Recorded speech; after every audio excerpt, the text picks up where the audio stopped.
주시만 뉴욕거주 한인동편을 안녕하십니까. 워커스 컴퍼슨 전문 섬세한 변호사 박유철입니다. 저는 업무 중 다친 근로자의 편에서 보험사와 상대하며 최대의 치료와 최적의 보상을 위해 일하는 변호사입니다. 제가 비디오 끝에 퀴즈를 하나 드릴 텐데 제 이메일로 정답 보내주시면 추첨을 통하여 소정의 상품을 보내드릴 테니 끝까지 경청 부탁드립니다.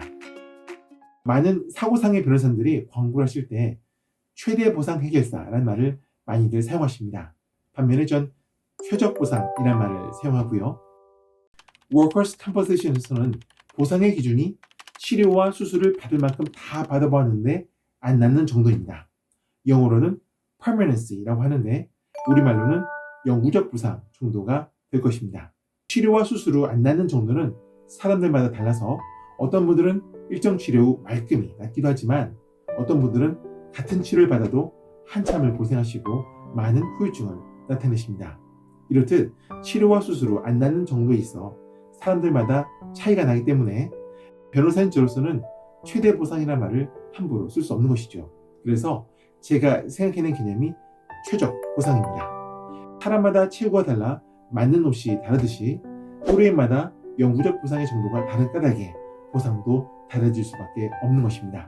제 아무리 최적 보상의 개념을 갖고 의료인들을 설득한다 하지만 그분들이 모두 제 판단에 동의하시는 것은 아닙니다. 최근에 보험사와 며칠의 협상 끝에 1만 불을 보상으로 제시받은 케이스가 있었는데 그 의뢰인은 적어도 3만 불은 받아야 한다면서 1만 불 보상 제안을 거절했습니다. 신이 겪고 있는 무릎 통증이 이렇게 큰데 1만 불은 그 통증을 다 담아내지 못한다는 것이 이유였습니다. 제가 1만 불 보상이 최적이라고 생각한 데는 다 이유가 있었습니다. 그러나 그 의뢰인의 주관적인 통증을 제가 다 이해하기는 어려운 까닭에 합의를 억지로 권유할 수는 없었습니다. 똑같은 케이스란 있을 수가 없고 케이스가 다른 만큼 보상 액수도 달라질 수밖에 없는 현실에서 제가 아무리 최적 보상의 개념을 제 의뢰인에게 열심히 설명해 드린다 해도 늘 부딪히는 것은 이러한 의사소통의 문제입니다. 저는 근본적으로 우리 언어 해상도의 한계가 변호사 의뢰인 사이의 보상 문제에 대한 이견을 갖게 한다고 생각합니다. 뇌과학자에 따르면 사람들은 조금씩 다른 뇌를 가지고 있습니다. 우리의 인지자격은 결국 외부 자극에 대한 뇌의 해석에 의한 것인데 조금씩 다른 뇌를 갖고 있는 만큼 조금씩 다른 계산이 일어나고 그에 따라 해석이 조금씩 다를 수밖에 없는 것이죠. 예를 들어 우리가 희다고 믿고 있는 흰색조차도 사실 한 가지 색깔이 있는 것이 아니라 여러 가지 흰색이 있는데요. 그럼에도 불구하고 우리는 백조의 깃털 색깔도 흰색이라 말하고 구름 색깔도 흰색이라고 말하며 겨울철 내리는 눈도 흰색이라고 말합니다. 그러나 엄밀히 따지고 보면 흰색으로 통칭하는 이들 흰색이 사실 다 같은 흰색은 아닙니다. 백조의 깃털을 가만 보면 사실 노란색 비슷한 것도 보이고 회색 비슷한 것도 보이고 약간 얼룩덜룩한 것을 알 수 있습니다. 하늘의 구름도 완전한 흰색이라 말하기 어려운 회색빛이 감도는 경우가 많지요. 하늘에서 내리는 눈도 기상 상태에 따라 오염물질이 섞여 경우 얼마든지 다른 종류의 흰색이 내리고 합니다. 최근 소위 세상에서 가장 하얀색이 탄생하여 화제가 된 바 있습니다. 퍼듀 대학 연구팀이 만든 울트라 화이트 페인트는 태양광의 무려 98.1%를 반사하며 동시에 적외선율을 반사시킨다고 합니다. 이렇게 다른 백조의 깃털, 구름, 눈, 페인트색을 모두 흰색이라고 우리는 말합니다. 어떻게 보면 이렇게 여러 가지 종류의 흰색을 우리가 흰색이라고 통칭하여 이름 붙이고 아무런 문제 없이 의사소통하며 살아가고 있는 것이 신기할 정도입니다. 문제는 제 눈에 보이고 제가 기억할 수 있고 구별할 수 있는 흰색을 완벽하게 구별하여 표현할 만한 단어가 달리 존재하지 않는 것입니다. 사람마다 뇌가 다른 까닭에 구독자 여러분들도 각각의 흰색이 분명히 저하고는 다르게 보이실 텐데요. 그런데도 그 색깔을 완벽하게 표현하는 말이 없으니까 제가 백조의 하얀 깃털, 흰 구름, 흰 눈, 흰색 페인트라고 하면 여러분도 그렇게 공감하는 것입니다.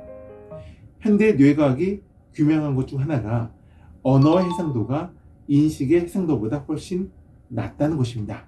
우리는 세상을 폭넓게 인식하고 높은 해상도로 구별할 수 있는데, 그러나 1대1로 대응하는 단어가 없기 때문에 뭉뚱그린 하나의 단어로 표현하는 것입니다.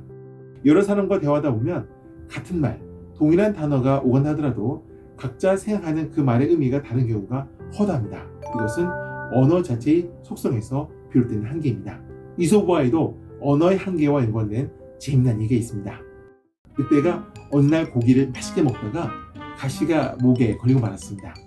그 고통 때문에 아무것도 먹을 수도 할 수도 없었던 그 늑대는 뼈를 내어 두루미에게 달려갑니다. 그리고 두루미에게 이렇게 제안합니다. 만약 네가 내 목에 있는 가시를 꺼내주면 큰 상을 줄게. 두루미는 자신의 머리를 늑대의 입속에 넣는 것이 마음에 걸렸지만 늑대의 약속을 믿고 자신의 목을 늑대의 입 안으로 넣어 긴 부리를 이용하여 가시를 빼낸 데 성공합니다. 가시가 빠져나간 것을 확인한 늑대는 룰루랄라 두루미 곁을 떠나랍니다. 이때 두루미가 말하지요. 늑대야, 잠깐 내게 상을 주기로 한 것 같은데. 늑대가 으르렁 거리며 이렇게 대꾸합니다. 상?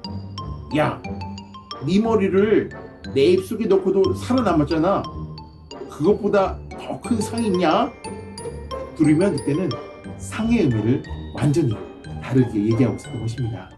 일찍이 노자 도덕경에서는 이런 언어 자체가 갖는 해상도 한계를 도가도, 비상도, 따오커따오, 페이찬따오, 도를 도라는 언어 개념 속에 집어넣어 버리면 그 개념화된 도는 항상 그렇게 변화하고 있는 도의 실상을 나타내지 못한다 라고 설명하기도 했습니다.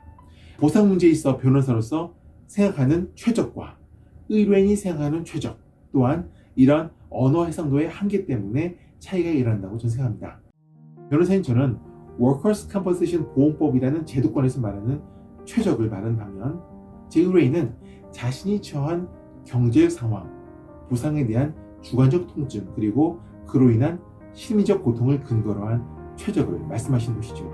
최적 보상에 대한 이러한 해석 차이도 불구 양쪽의 최적 개념 사이의 간극을 좁힘으로써 의뢰인을 만족시켜야 하는 것은 여전히 제 소임임은 당연합니다. 자, 퀴즈 시간입니다.